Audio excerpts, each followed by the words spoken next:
সরকারি প্রাথমিক বৃত্তি পরীক্ষায় কিন্ডারগার্টেন শিক্ষার্থীদের অন্তর্ভুক্ত না করার সিদ্ধান্তের প্রতিবাদে লালপুরে মানববন্ধন করেছে শিক্ষক, শিক্ষার্থী ও অভিভাবকরা। বুধবার বেলা 12টায় উপজেলা পরিষদ চত্বরে এ কর্মসূচি আয়োজন করে বাংলাদেশ কিন্ডারগার্টেন ঐক্য পরিষদ লালপুর উপজেলা শাখা।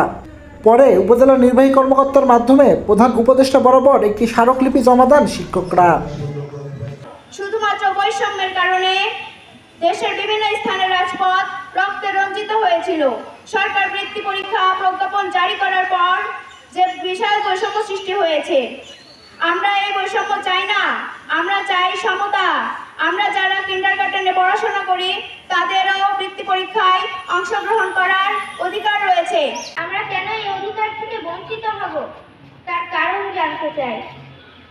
2024 সালে একটি বৈষম্যহীন বাংলাদেশ গড়ে তোলার জন্যই অনেক মানুষ তাদের তাজা প্রাণ বিলিয়ে দিয়েছে।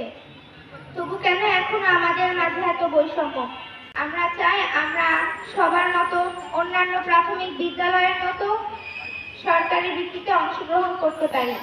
মানববন্ধনে বক্তব্য রাখেন বাংলাদেশ কিন্ডারগার্টেন অ্যাসোসিয়েশনের লালপুর উপজেলা শাখার সভাপতি সাইদুজ্জামান লিটন, সাধারণ সম্পাদক সাইফুল ইসলাম, সহসভাপতি রাজীব হোসেন প্রমুখ।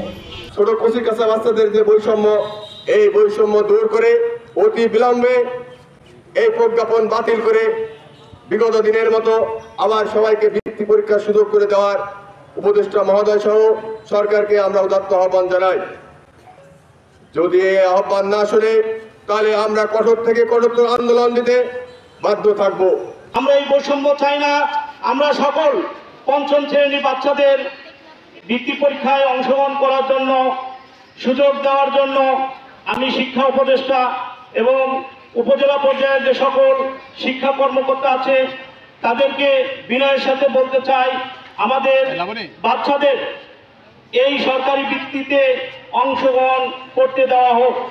আজকে সারা বাংলাদেশে প্রায় 1.5 কোটি শিক্ষার্থী কিন্ডারগার্টেন এবং বেসরকারি পর্যায়ে লেখাপড়া করছে। এরা কারা? এরা এই মাটির সন্তান, এই দেশের সন্তান, আমাদের সন্তান। এই দেশের প্রতিটি ইঞ্চি, প্রতিটি মাটির সাথে এই দেশের প্রত্যেকটি মানুষের সম্পর্ক আছে। অতএব এই দেশের সকল সুযোগ সুবিধা পাওয়ার অধিকার প্রত্যেকেরই আছে।